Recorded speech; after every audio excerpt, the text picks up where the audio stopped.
제가 참 좋아하는 시 가운데 조동화 시인의 나 하나 꽃피어 라고 하는 시가 있습니다.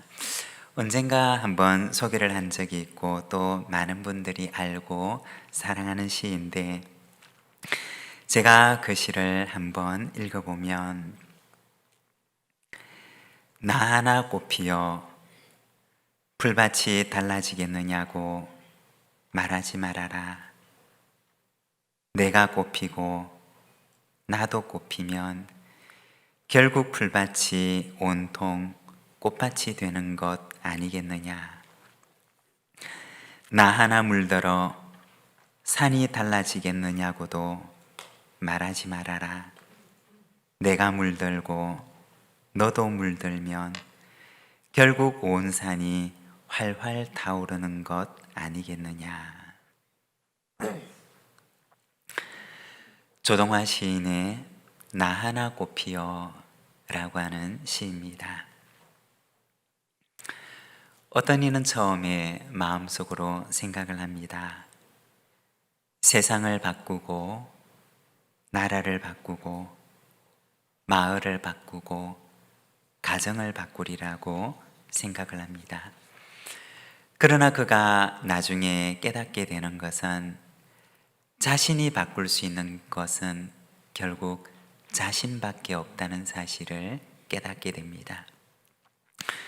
그리고 뒤늦게 후회하기를, 만일에 내가 처음부터 나 자신을 바꾸려고 했더라면 나를 통해서 가정이 바뀌게 되고 마을이 바뀌게 되고 나라가 바뀌게 되고 세상이 바뀌게 되지 않았을까 생각합니다. 나 한 사람의 변화는 참 작은 것입니다. 그러나 하나님께서는 언제나 바로 여기에서 시작하십니다. 세상을 바꾸시기 전에 세상을 바꾸시려고 하나님께서는 나 한 사람을 바꾸시는 것입니다. 나 한 사람이 하나님의 사람으로 꼽히게 될 때, 하나님의 동산이 나 한 사람으로부터 시작해서 온 산이 꽃밭으로 되는 그러한 일들이 일어나게 되는 줄로 믿습니다. 저와 여러분이 하나님의 사람으로 꽃피어서 하나님의 동산을 아름답게 꽃피워가는 우리 모든 믿음의 가족들의 삶이 되시기를 바랍니다. 오늘은 우리가 요나서 3장 말씀을 함께 읽었는데, 하나님의 선교 백성이라고 하는 제목을, 하나님의 선교 변혁이라고 하는 제목을 가지고 우리가 오늘 이 말씀을 함께 묵상을 하고자 합니다. 우리가 지난 몇 주 동안 하나님의 선교라고 하는 이 주제에 대해서 말씀을 함께 묵상을 하고 있습니다. 그런데 하나님의 선교에 있어서 가장 중요한 것이 있는데, 그것은 바로 하나님의 백성이라고 하는 것입니다. 우리가 요나서 말씀을 함께 묵상을 하고 있는데, 이 요나서 말씀을 보면 요나라고 하는 사람을 통해서 하나님께서 니느웨 성에 사는 백성들을 구원하시는 이야기를 기록을 하고 있습니다. 그런데 이 말씀에 보면 요나가 니느웨에 가서 어떻게 선교를 했고, 그가 그곳에서 어떤 메시지를 전했으며, 니느웨 사람들이 그 말씀을 듣고 어떻게 감동을 했고, 그리고 니느웨 성에 어떤 일들이 일어나게 되었는지를 자세하게 이 요나서에 기록하고 있지 않습니다. 오히려 요나서의 말씀을 보게 되면 니느웨 성에서 일어났던 그 선교의 놀라운 이야기들보다는 오히려 요나에 관한 이야기를 더 많이 기록을 하고 있습니다. 하나님께서 요나를 어떻게 부르셨는지, 그리고 요나를 처음 부르셨을 때 그 요나가 하나님 앞에 어떻게 반응을 했는지, 그리고 그 이후에 요나가 어떤 고난을 겪었는지, 그리고 그 고난 이후에 요나가 어떻게 바뀌어 가고 있는지, 요나가 거기에서 어떤 사역을 했는지 보다는 요나라고 하는 그 한 사람의 변화에 대해서 이 요나서는 더 많은 이야기들을 기록하고 있습니다.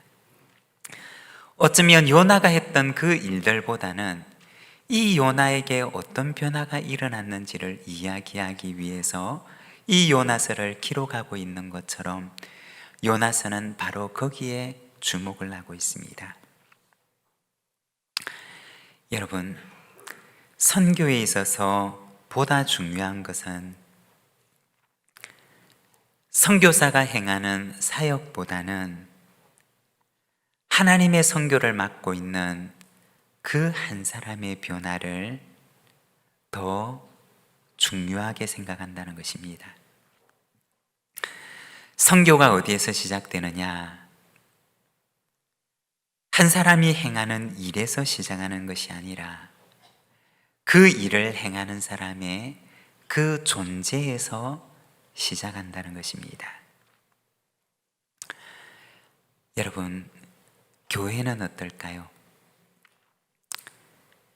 교회도 역시 마찬가지인데, 교회에서 사역을 할 때도 직분을 맡은 그 사람이 어떻게 그 일을 감당하는가 라고 하는 것보다는 그 일을 맡은 그 사람의 존재가 더 중요하다는 것입니다.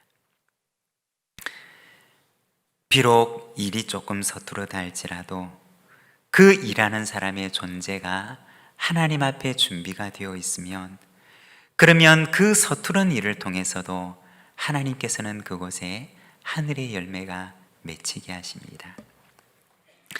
그런데 반대로 그 사람의 존재가 준비되어 있지 않으면 그 사람이 일은 굉장히 능숙하게 하는 것 같고 굉장히 완벽하게 일을 처리하는 것처럼 보일지라도 그 사람이 행하는 그 사역 뒤에는 하늘의 열매가 남지 않는다는 것입니다. 우리가 이 요나서 말씀을 보게 되면 하나님께서는 먼저 요나가 가서 해야 할 일들을 위해서 요나에게 사역을 준비시키시지 않으십니다. 하나님께서는 먼저 그가 해야 할 일들을 준비시키시는 것이 아니라 바로 요나라고 하는 그 사람 그 자체를 준비시키는 것입니다. 요나를 물고기 뱃속에서 아기처럼 품으셨다가 그가 하나님의 사역에 순종할 준비가 되었을 때 그 어머니의 자궁 같은 곳에서 하나님께서는 요나를 이끌어내십니다. 그리고 하나님께서 그를 사용하시고자 하시는 곳으로 그를 보내시는 것입니다. 여러분, 하나님의 백성은 재능으로 사역하는 사람이 아닙니다. 하나님의 백성은 자기가 가지고 있는 그 재주를 가지고 사역하는 사람이 아닙니다.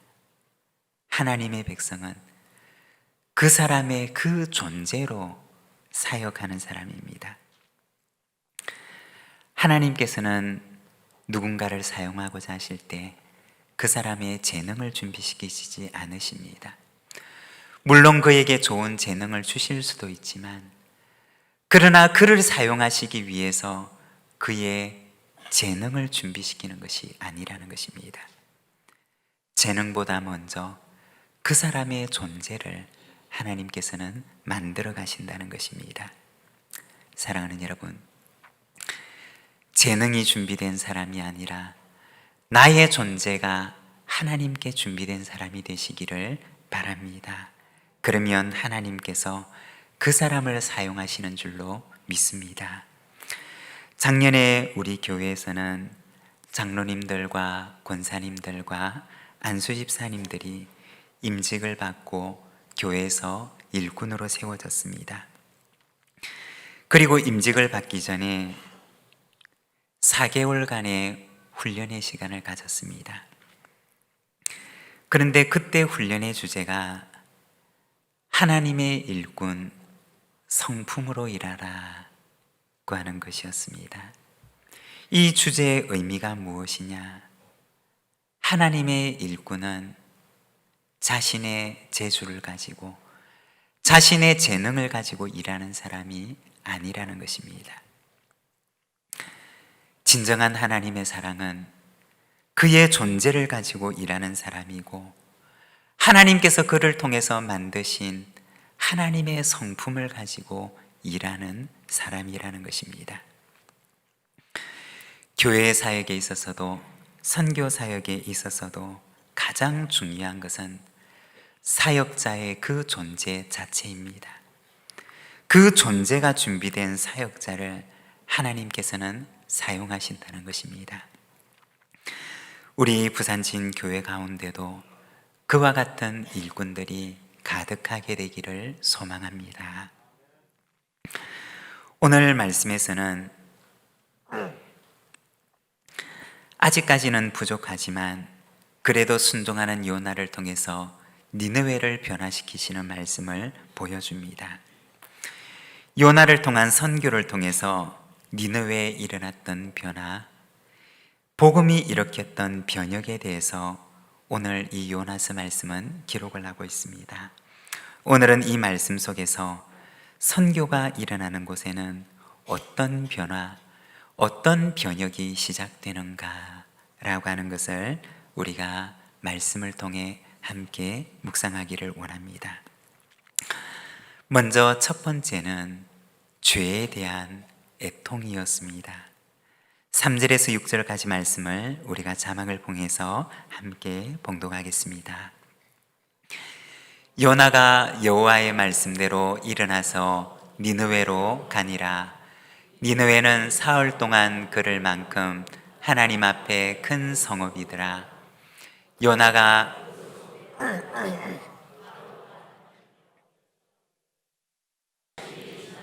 니느웨가 무너지리라 하였더니 니느웨 사람들이 하나님을 믿고 금식을 선포하고 높고 낮은 자를 막론하고 굵은 베옷을 입은지라. 그 일이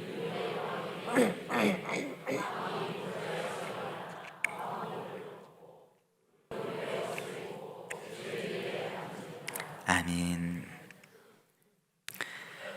여러분, 선교가 일어나는 곳에는 어떤 일이 일어날까요?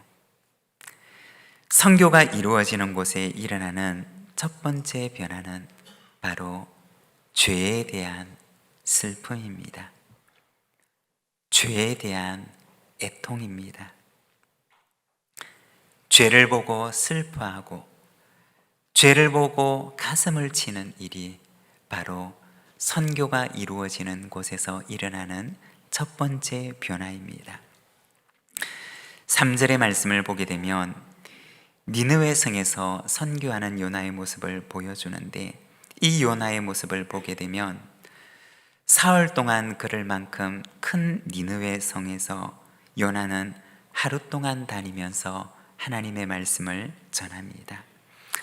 아직까지 여전히 부족하고 자기 세계관에서 헤어나오지 못하고 있는, 자기의 세계관이 깨어지지 않고 있는 요나의 모습을 보여주는 것입니다. 그런데 하나님께서는 이 부족한 요나를 통해서도 하나님의 큰 역사를 이루시는데, 높고 낮은 사람을 막론하고 금식하고 굵은 베옷을 입고 그들의 죄를 애통하는 역사가 일어나는 것을 보여주고 있습니다. 선교가 일어나는 곳에 제일 먼저 나타나는 현상은 바로 죄를 슬퍼하는 것입니다. 죄를 슬퍼하고 죄를 아파하는 일이 일어나는 것입니다. 저도 모태신앙이지만 제가 인격적으로 예수님을 처음 만나고 내가 인격적으로 복음을 처음 만나게 되었을 때 제가 느꼈던 첫 번째 감정은 부끄러움이었습니다. 그리고 죄에 대한 슬픔이었습니다. 예수님을 처음 만나고 나니 지난날 저의 모습이 그렇게 부끄러웠던 기억이 있습니다. 그리고 죄와 죄책감으로 인해서 슬프고 아파했던 기억이 있습니다.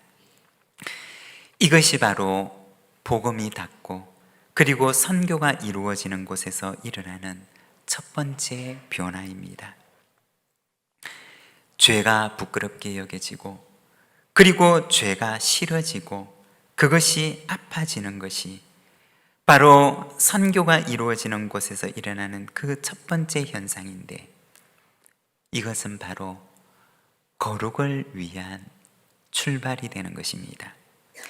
왜 그렇게 하나님께서는 우리 마음에 성령을 주시고 우리 마음에 복음을 깨닫게 하셨을 때 왜 그렇게 부끄럽게 하시고 슬프게 하시고 아프게 하시느냐? 그것은 바로 거룩을 위해서 새로운 출발을 하도록 하기 위함이라는 것입니다. 마태복음 5장 4절의 말씀을 보게 되면 예수님께서는 모인 사람들에게 팔복에 대해서 말씀을 하시는데 8가지 복 가운데 애통하는 자의 복에 대해서 말씀을 하십니다. 애통하는 자는 복이 있나니 그들이 위로를 받을 것이며, 이 마태복음 5장 8절에 예수님께서 하신 말씀을 보면 무엇을 애통하는 것이냐? 무엇을 그토록 슬퍼하고 아파하는 것이냐? 그것은 자신의 죄를 애통하는 것이고, 그리고 그 죄가 만들어 놓은 오늘의 죄악된 현실을 슬퍼하는 것이고, 그리고 이곳에 하나님의 나라가 이루어지지 않는 모습을 바라보며 하나님의 나라가 이루어지기를 갈망하는 애통을 말하는 것입니다. 그리고 주님께서는 그 사람에게는 복이 있으니 위로의 날이 오게 될 것이라고 말씀을 하십니다. 여러분, 죄에 대한 슬픔이 찾아온다면 그것은 성령님께서 우리 마음 가운데 찾아오신 증거입니다. 죄에 대한 애통이 일어나는 것은 오늘의 이 현실을 바꾸기를 원하시는 하나님께서 우리에게 주신 마음입니다. 그리고 죄에 대한 애통이 일어나는 것은 이곳에 하나님의 나라를 만들고자 하시는 하나님의 의지가 그곳에 나타났기 때문입니다. 그리고 애통이 있는 곳에는 위로의 때가 반드시 오리라고 주님께서는 말씀하십니다. 사랑하는 여러분, 죄를 애통하는 곳에는 새로운 역사가 시작되는 줄로 믿습니다. 하나님의 나라가 임하지 않은 오늘의 현실에 대한 아픔을 가지고 있는 그곳에는 하나님의 나라가 시작되는 그 출발점에 서 있다는 것이며, 그리고 하나님께서는 그곳에 위로의 때가 오게 하시는 그러한 은혜를 허락해 주실 줄로 믿습니다. 이와 같은 변화가 저와 여러분 가운데 언제나 함께하기를 소망합니다. 그리고 두 번째, 선교가 이루어지는 곳에는 어떤 변화가 일어나느냐? 회복에 대한 결단이 일어납니다. 7절에서 9절의 말씀입니다. 우리 함께 봉독하겠습니다.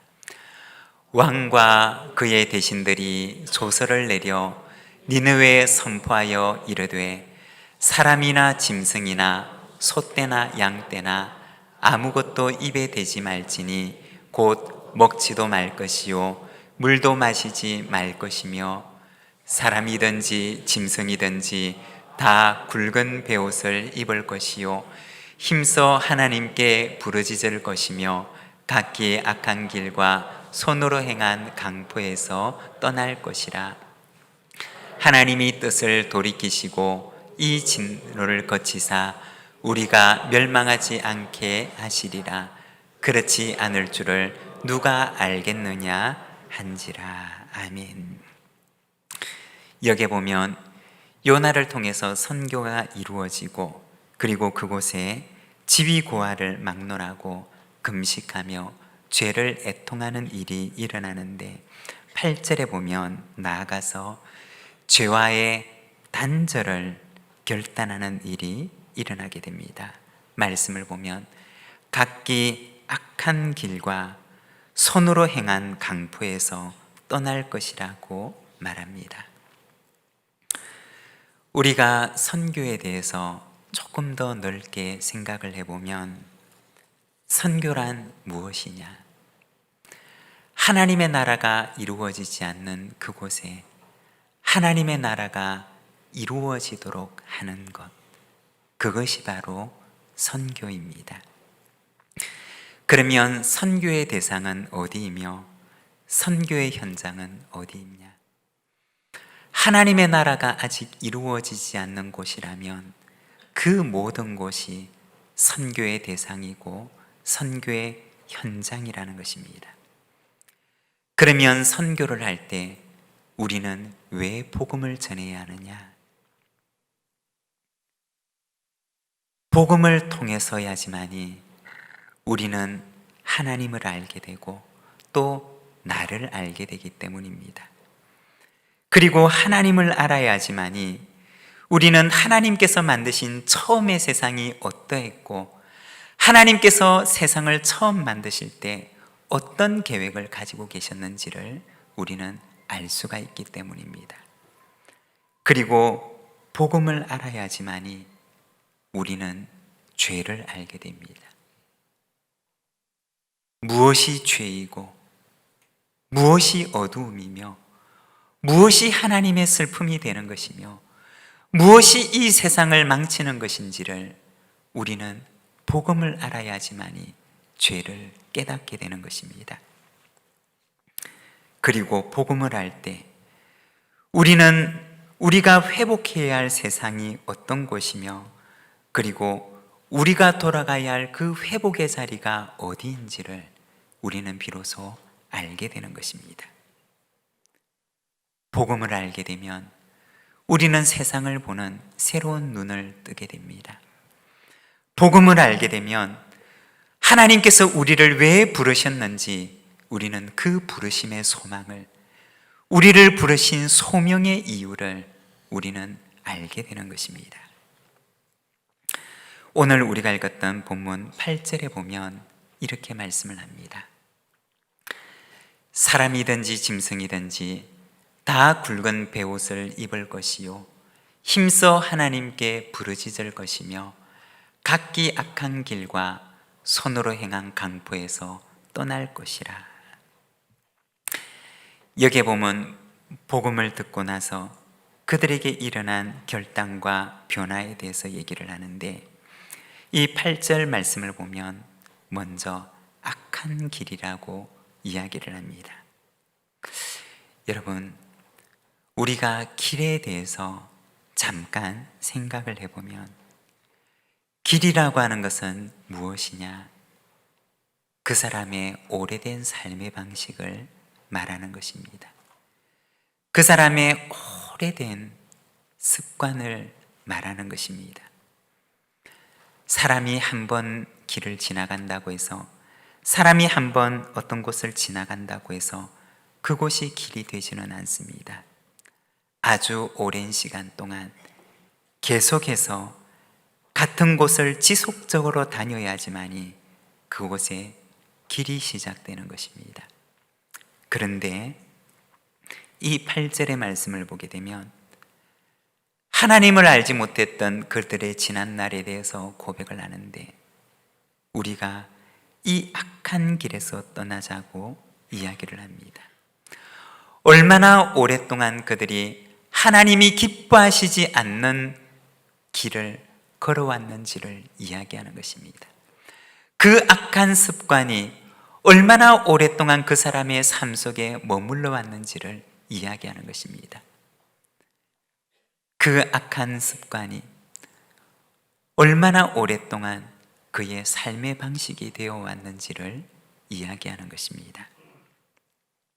그리고 두 번째로 손으로 행한 강포라고 이야기를 하고 있는데 이 강포라고 하는 말은 원래 의미가 폭력이라고 하는 의미를 가지고 있습니다. 폭력이라고 하는 것이 무엇이냐?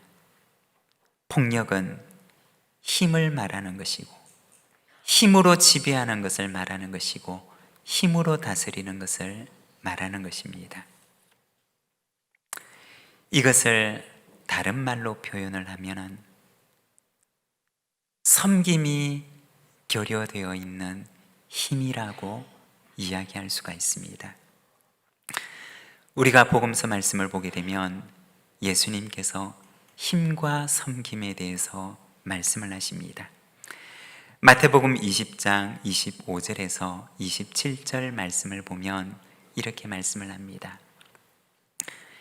예수께서 제자들을 불러다가 이르시되 이방인의 집권자들이 그들을 임의로 주관하고 그 고관들이 그들에게 권세를 부리는 줄을 너희가 알거니와 너희 중에는 그렇지 않아야 하나니 너희 중에 누구든지 크고자 하는 자는 너희를 섬기는 자가 되고 너희 중에 누구든지 으뜸이 되고자 하는 자는 너희의 종이 되어야 하리라. 힘과 섬김에 대한 예수님의 말씀입니다. 폭력이라고 하는 것은 무엇이냐? 섬김의 길을 잃어버린 힘입니다. 길을 잃어서 방황하고 있는 힘이라고 하는 것입니다. 그 힘을 어디에다 써야 할지를 알지 못하고 길을 잃고서 그 힘을 잘못된 곳에 사용하는 것을 말하는 것입니다. 예수님께서는 인자는 섬기러 왔다고 말씀을 하십니다. 여러분, 예수님께서 힘이 없어서 섬기러 온 것일까요? 예수님께서 힘이 없어서 세상을 섬기기 위해 이 땅에 오신 것일까요? 예수님에게는 힘이 있었고 예수님에게는 온 세상의 권세가 있었지만 그러나 예수님께서는 그 힘과 권세를 어떻게 사용해야 하는지 그 길을 분명하게 알고 계셨던 것입니다. 그리고 예수님께서는 섬김으로 이 세상을 섬기시고 우리를 섬기심으로 그 힘과 권세를 사용하셨던 것입니다. 예수님께서는 제자들에게 말씀하십니다. 너희는 세상과 같지 않아야 된다 라고 말씀하십니다. 그리고 너희는 섬기는 자가 되라고 말씀을 하십니다. 그리고 이어지는 8절의 말씀을 보면 떠날 것이라고 말씀을 하십니다. 원어 성경에 보면 이 떠나다라고 하는 말은 히브리어로 슈브라고 하는 단어를 사용하는데 이 슈브라고 하는 말의 본래 의미는 떠나다라고 하는 의미가 아니라 돌아오다 라고 하는 의미입니다. 어디로 돌아가느냐? 하나님께로 돌아오는 것이고 그리고 처음으로 돌아가는 것을 말하는 것입니다. 길을 잃어버린 돌아옴이 아니라 자기가 어디로 돌아가야 할지를 분명하게 그 방향을 알고 있는 하나님께서 사람을 만드실 때 그 첫 모습으로 회귀하는 것을, 돌아가는 것을 말하는 것입니다. 악한 길에서 떠나고 그리고 섬김의 길을 잃어버린 폭력으로부터 떠나서 회복의 길로 돌아가자고 말하는 것입니다. 여러분, 선교가 지향하는 것은 바로 이 회복의 자리입니다. 죄악된 자리에서 떠나서 하나님께서 보실 때 심히 좋았다고 말씀하셨던 그 처음의 자리로 돌아가는 것, 그것이 바로 선교가 지향하는 것입니다. 여러분, 그러면 혹시 오늘 우리에게 잃어버린 것이 있지는 않으십니까?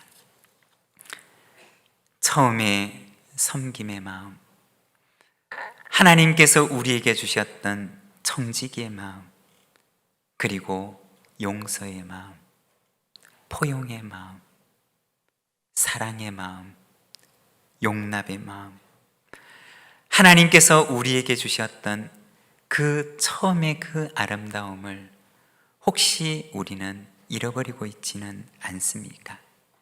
그리고 오늘 우리는 처음으로 돌아가야만 하는 그 자리에 서 있지는 않습니까?